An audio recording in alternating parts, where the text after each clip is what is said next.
Acabou o tempo das meias medidas.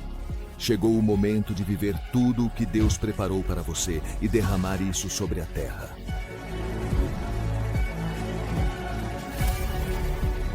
Treine-se para despertar esta geração. Treine-se e reencontre a paixão junto com o Espírito Santo. Treine-se para fazer dos milagres o seu estilo de vida.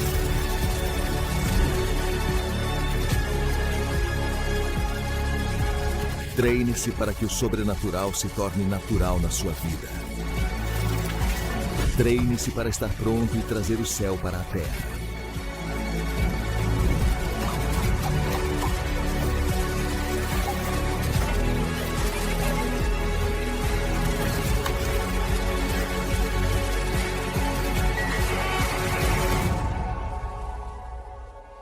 Empower 2025, o ano do treinamento e do fortalecimento espiritual.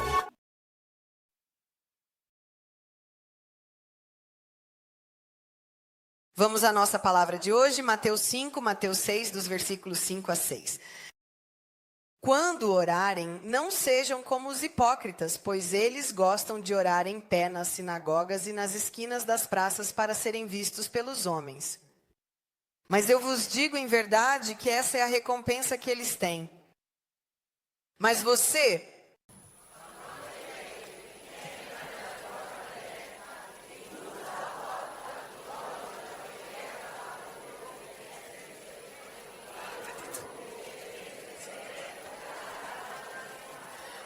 Uau, exatamente. Então ele está falando de um quarto, de um lugar íntimo, como é que vocês dizem? Íntimo, onde ninguém vê se estou orando ou não. Então eu não estou orando para ser visto. Ele está dizendo que os hipócritas vão para os cantos das praças. Querem que todos vejam que eu oro, que eu sou uma pessoa que ora. Ninguém precisa saber disso. É o momento em que você deve buscar o like de Deus. Vamos ver se ele... Porque tem gente que fica de olho, né? Isso me faz rir demais. Já vi que não sei. Uma vez uma pessoa veio reclamar de outra dizendo, porque eu vi que aquela pessoa curtiu a publicação daquela outra. E eu disse, você tem tempo de ficar conferindo quem curtiu a publicação de outra pessoa. Ou seja, você realmente não tem nada para fazer. Só pode ser. Mas está dizendo que a sua oração deve ser feita em segredo. É ali, naquele lugar especial, que Deus vai agir, falar e fazer coisas maravilhosas por nós, amém? Agora vamos continuar vendo algumas coisas que Jesus diz no Evangelho de Mateus sobre a oração, porque ainda é o mesmo capítulo, então é um contexto enorme, e ele diz, ao orar, não usem muitas palavras como fazem os pagãos, que pensam que serão ouvidos por causa do grande número de palavras. Portanto, não façam como eles, pois o vosso Pai sabe do que vocês precisam antes mesmo de pedirem. Então, isso quer dizer que antes mesmo de eu abrir a boca, Deus já sabe que eu vou abrir a boca e já sabe o que eu quero pedir. A pergunta é, mas então, por que eu preciso dizer? Posso simplesmente ir lá e fazer? Você já sabe? Aprenda este princípio. Deus não ouve a necessidade. Deus ouve a fé. Se Deus ouvisse apenas a necessidade, todo mundo seria ouvido. Não haveria mais pobreza, não haveria mais angústia, não haveria mais nada. Mas Deus na Bíblia não ouve a necessidade porque Ele já sabe qual é a sua necessidade. Antes de você abrir a boca e dizer, Senhor, eu preciso de graça, Ele já sabe. Eu preciso que o Senhor me ajude, Ele já sabe. Mas o que você deve fazer quando se aproxima dele para orar é ir até lá com fé. Quando você ler e está lendo a Bíblia nesses dias, você vai descobrir uma coisa. Que Jesus começa a dizer, a tua fé te curou, a tua fé te curou, a tua fé. Ele não diz a tua necessidade. Eu vi que você era uma mulher, uma pobrezinha, e por isso tive piedade. Não é só isso. Existem alguns componentes. Primeiro, a compaixão. A fé atrai algo de Jesus. Nós temos uma mulher na Bíblia que tinha um fluxo de sangue há 12 anos e naquela época ela nem podia entrar na cidade. Era considerada uma mulher impura. Não podia conviver com as pessoas, com a família, não podia nada. ela toca no meio de uma multidão, digam, uma multidão, ela toca a barra do manto de Jesus. Ou seja, quando há uma multidão, estamos falando de, digamos, 200 pessoas ao redor de Jesus, ela toca e ele para e diz: alguém me tocou. A pergunta é, se você é uma pessoa conhecida e há 200 pessoas ao seu redor, todos estão te tocando? Sim ou não? Você está aí? Alguém me tocou. Eu imagino os discípulos. E daí? É óbvio, todos estão nos tocando. Havia alguém no meio da multidão que tocava Jesus de um jeito diferente. E veja o que a Bíblia diz, que assim que essa mulher o tocou, ele disse: saiu de mim virtude. Ou seja, saiu de Deus uma força. Todos o estavam tocando por necessidade.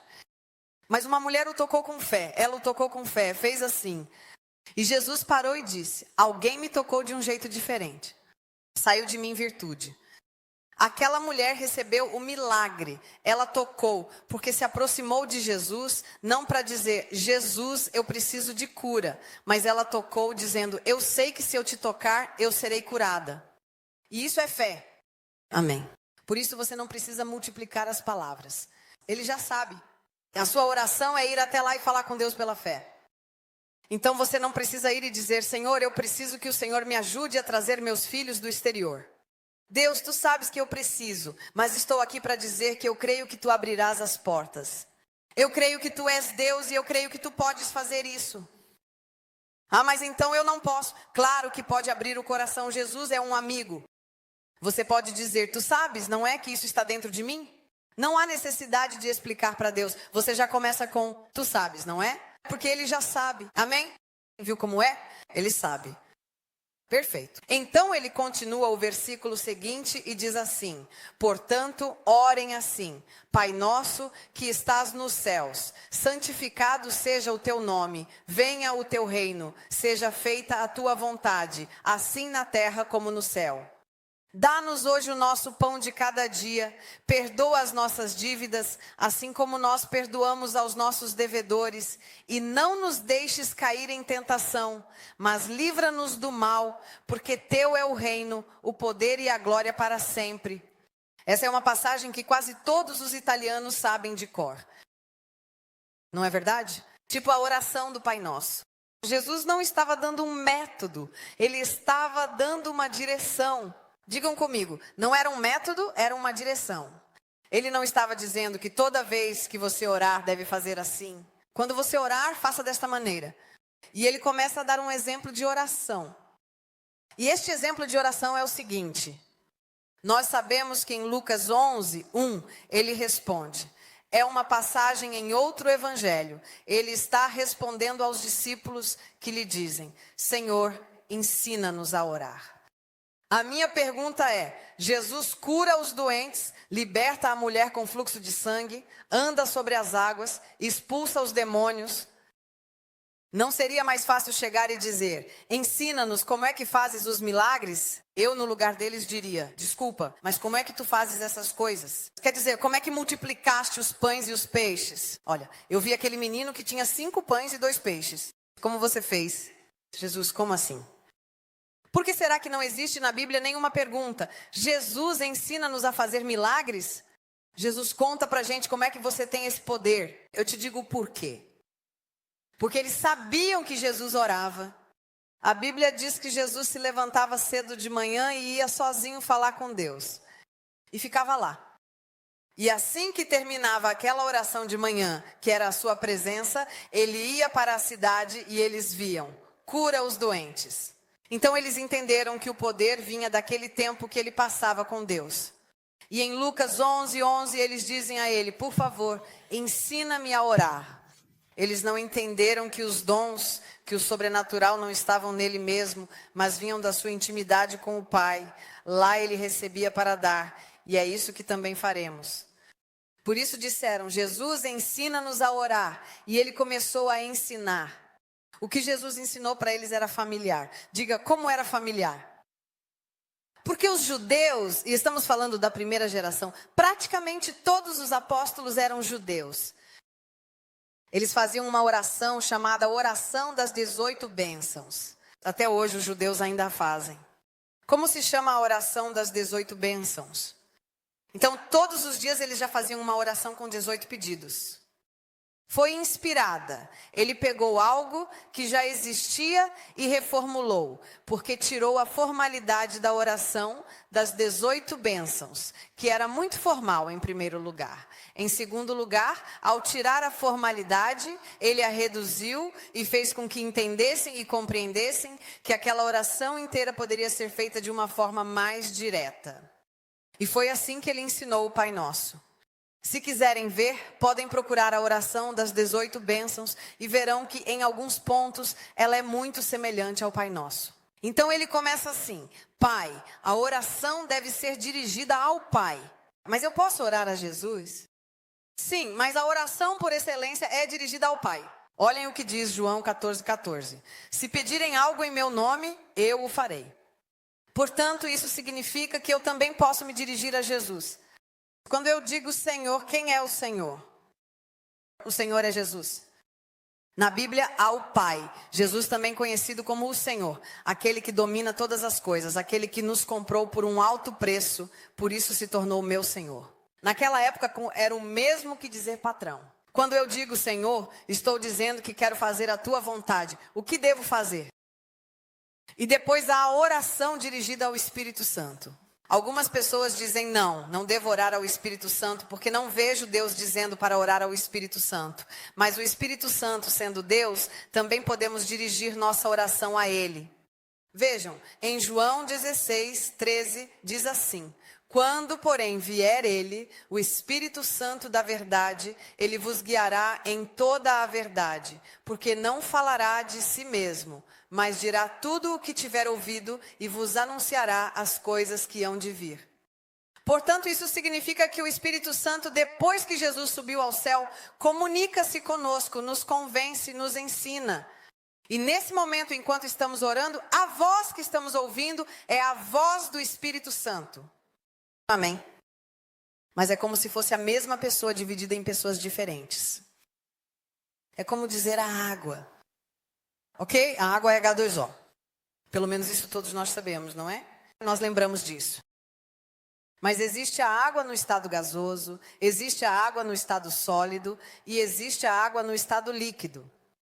Mas continua sendo água. Da mesma água eu posso tê-la como vapor, posso tê-la líquida, posso tê-la sólida, mas no entanto a substância é exatamente a mesma. Só que a água em vapor fará uma coisa, a água congelada terá outra função específica e a água líquida outra função, mas continua sendo água. Amém. Esta é a explicação mais simples da Trindade. Então nós vemos que o Espírito Santo age como pessoa. Em João 14:26 diz que ele lembra. Em João 15:26 diz que ele testemunha. Em João 16:8 diz que ele convence do pecado. Em João 16:13 diz que ele nos falará da verdade e nos guiará. E em Romanos 8:27 diz que ele intercede por todos os crentes. Então sim, eu também posso me relacionar com o Espírito Santo. Ok? No Antigo Testamento, muitas vezes o Espírito Santo se moveu e falou. E ele faz isso também no Novo. Mas a oração por excelência, digam comigo, por excelência deve ser dirigida ao Pai, Deus, Pai, Senhor, Jesus e Espírito Santo. Quando eu preciso dos dons do Espírito Santo, a quem eu peço? Ao Espírito Santo, porque a Bíblia diz para pedir ao Espírito Santo que distribui os dons. Portanto, os dons estão nas mãos do Espírito Santo. Eu vou até o Espírito Santo e digo: Espírito Santo, me dê dons. Me dê os teus dons para que eu possa ser usado este ano de uma forma sobrenatural. Amém. Se eu preciso de salvação, de orar pela salvação, eu peço. Jesus toca o coração dos meus filhos, porque Ele é a salvação. E para todo o resto, quem comanda o mundo é o Pai. Amém. Depois diz Pai Nosso, por que Pai Nosso? Porque Ele é o Pai de todos aqueles que creem nele. Amém. Veja o que diz a Bíblia. Romanos 8, 15 e 16. E vocês não receberam um espírito de escravidão para recaírem no medo, mas receberam um espírito de adoção, por meio do qual clamamos Abba, O próprio Espírito testifica juntamente com o nosso espírito que somos filhos de Deus. Quando você conhece uma criança judia, ela pequenininha vai dizer assim, Abba, Abba, falando com seu pai. Porque Abba significa pai, papai. E essa passagem é muito bonita porque diz que quando recebemos Jesus no coração, de dentro de nós surge um clamor. E não é o clamor Pai Eterno, é o clamor papai. Significa que quando eu tenho uma experiência com Deus, quando eu entrego minha vida a Deus, eu me torno filho, papai. Eu me sinto pequena na presença dele, mas sei que ele me ama. Diz que é um clamor, não diz que é uma sensação. É um clamor que você sabe sabe que Deus é por você. Até 2 minutos antes você não sabia, mas assim que você tem uma experiência com Deus, você sabe porque sabe que Ele é seu Pai. E todos aqueles que fizeram essa experiência o chamam de Pai Nosso, é meu e é dele. A Bíblia diz que Jesus é o primogênito de muitos irmãos. O que significa primogênito? Primeiro filho. De muitos, significa que a partir daquele dia eu também me torno irmã de Jesus. E a mesma herança que o Pai havia dado a Jesus, porque Jesus entra no mundo, no Evangelho de João, como unigênito de Deus. Deus tinha um único filho. Ele entra no mundo em João, eis o unigênito de Deus. Mas depois que ele morre, ele dá acesso a todos os outros que crerem nele de se tornarem filhos. E assim, ele deixa de ser unigênito para se tornar o primogênito de muitos irmãos. Eu não sei que número de filho você é, mas você está lá. Terceiro filho, 1000º filho, todos nós estamos lá. E diz que a herança que Jesus tinha, que herança era? O céu. A beleza do céu Deus não dá só para ele, porque agora tem mais filhos e através dele distribui seus bens para todos nós. Então o céu nos pertence, não é maravilhoso? É fantástico. Depois diz que você está nos céus. Não quer dizer especificamente que vive nos céus, mas era uma forma antiga de dizer que se ele está nos céus, os céus e a terra pertencem a ele. Portanto, ele é o Deus dos céus e da terra. Amém. Depois diz, santificado seja o teu nome. A palavra santo, kadosh, como se diz? O que significa sagrado? Kadosh. Kadosh significa separado de todo mal. Quando eu oro, significa que não posso chegar diante de Deus e dizer, por que você fez isso? Por que você não me respondeu? Por que você não me curou? Porque ao fazer isso, estou dizendo que Deus não está separado do mal. Estou dizendo que Ele está fazendo o mal. Isso não deve ser feito na oração. Quando digo santificado seja o teu nome, eu sei que não há mal em ti. Eu sei que qualquer coisa horrível que tenha acontecido na minha vida não vem de ti. Tu és um Deus santo separado do mal. Amém. E então ele diz, venha o teu reino, Malkut, da palavra malak, malkuta, significa governo. Como se diz? Governo. Muitos dizem que Jesus não veio para falar de política. Mentira. Ele falava de um reino, foi por isso que o mataram. Por que disseram que qual era o motivo da sua condenação? Quem sabe? Escreveram em 4 línguas, rei dos judeus. Em cima da cruz, o motivo da condenação. Grego, hebraico, romano, latim. O que foi? O que estava escrito lá em cima? Ele foi condenado porque se declarou rei em um lugar onde já havia um rei. Isso se chama golpe de Estado. E ele falava de um reino. E mesmo dizendo que o seu reino não era deste mundo, ele falava de um governo. Então a oração é, venha o teu governo, governa a minha vida, governa a minha casa, guia os meus negócios, guia tudo o que existe, Senhor, que tu estejas à frente de todas as coisas. Eu creio nisso. Amém. Depois diz, seja feita a tua vontade. Quer dizer, assim como é feita no céu, que seja feita na terra. No céu, os anjos lhe obedecem. A Bíblia diz que o diabo não teve mais acesso ao céu depois da morte de Jesus, Apocalipse 12. Portanto, no céu, na presença de Deus, não há ninguém que não faça a vontade do Pai. E a oração é, Senhor, exatamente como no céu, organizado, onde todos te amam, todos te adoram, que seja assim também na minha casa. Que na minha casa a tua vontade seja feita. Que todos te sigam, que todos te amem. Que aqui na terra seja desse jeito, em nome de Jesus. Amém. E depois dirá: dá-nos hoje o nosso pão de cada dia. Provê também hoje para mim. Senhor, eu sei que tu irás prover. Abre aquela porta de trabalho para mim.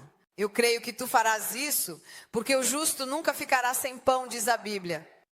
Então, se você vem com uma necessidade, você diz: ah, Deus, eu preciso, não tenho pão. E ele já sabe disso. Se você vem com fé, você diz: o justo nunca ficará sem pão. Por isso eu sei, Senhor, que tu sabes que eu preciso de um trabalho. E eu creio que tu abrirás essas portas para mim em nome de Jesus. Amém. Parece sempre igual, mas não é. Ele continua e diz: perdoa-nos os nossos pecados assim como nós perdoamos.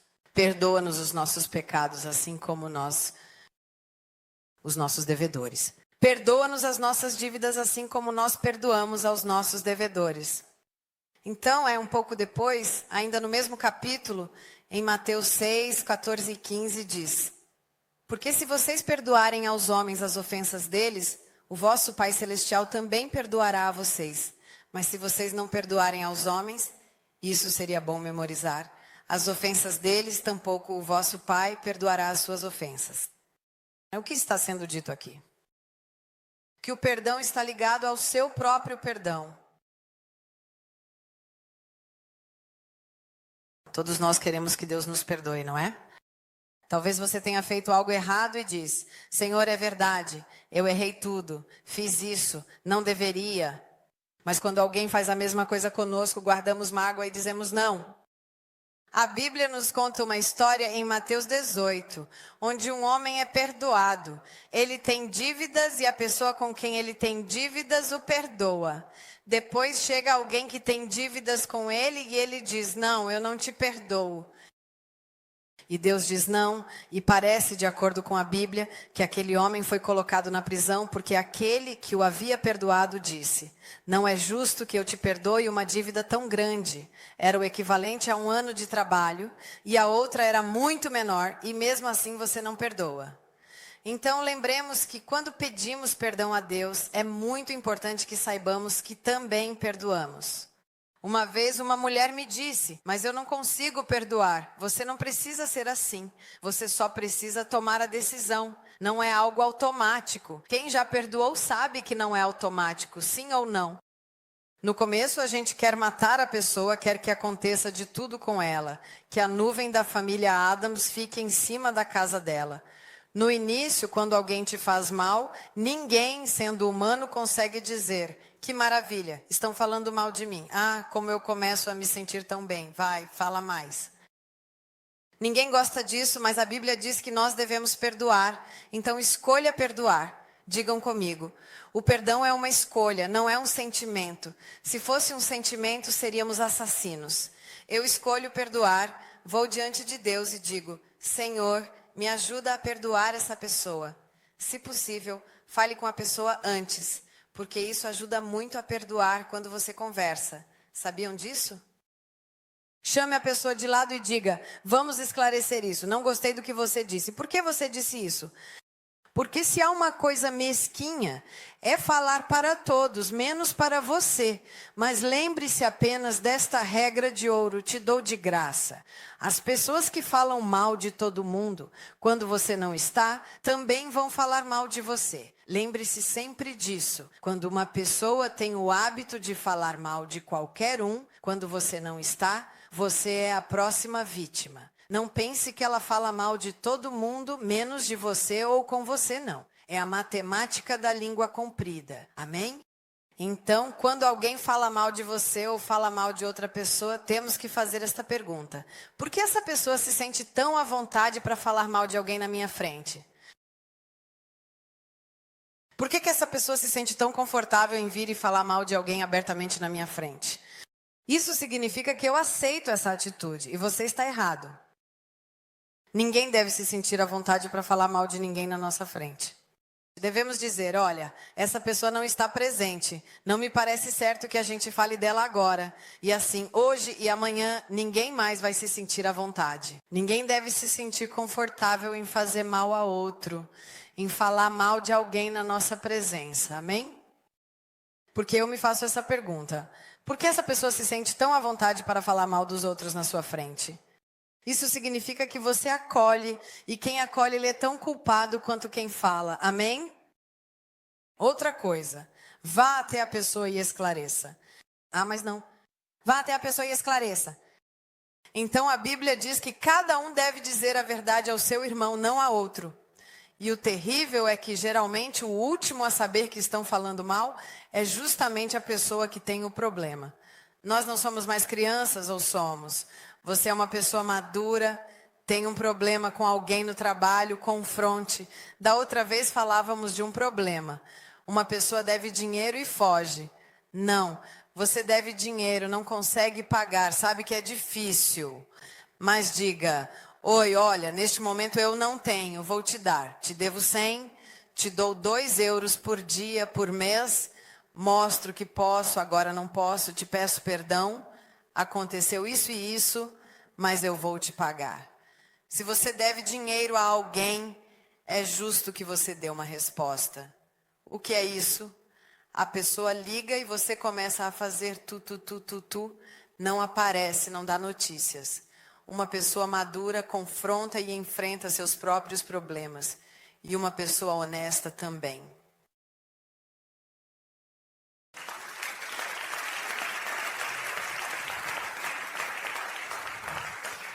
Então, quando vamos diante de Deus dizendo, perdoa-me, certifique-se de que você também perdoou, ou pelo menos escolheu perdoar. Amém? Depois dirá, não nos expôs à tentação. Antigamente, era traduzido como, não nos induzas. Ou seja, não nos coloques ali, mas Jesus. Deus nunca induziu ninguém a tentar. Ele não é o tentador, é o tentado. Mas ele permitiu, expôs Jesus à tentação. Se você for lá ler a história de Jesus no deserto, diz que o Espírito Santo levou Jesus ao deserto para ser tentado. Quem o levou?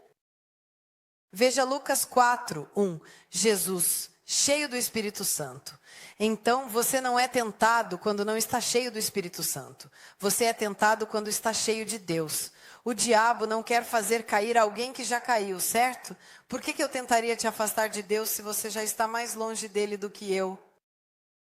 Não me interessa, o diabo tenta quando nós estamos em Deus. Jesus, cheio do Espírito Santo, voltou do Jordão e foi conduzido, digam comigo, conduzido pelo Espírito ao deserto por 40 dias, onde foi tentado por quem? Quem é que o tentava? Mas o Espírito Santo permitiu que Jesus estivesse ali naquele momento, sabendo que ele seria tentado. Era necessário, digam comigo, era necessário. Era necessário porque o diabo tentou o primeiro homem, Adão, e ele caiu. Agora Deus gerou outro filho do céu, o expôs à tentação e disse, tenta com este. E a Bíblia diz, tentado em tudo como nós, mas não pecou. Empower 2025, o ano do treinamento e do fortalecimento espiritual.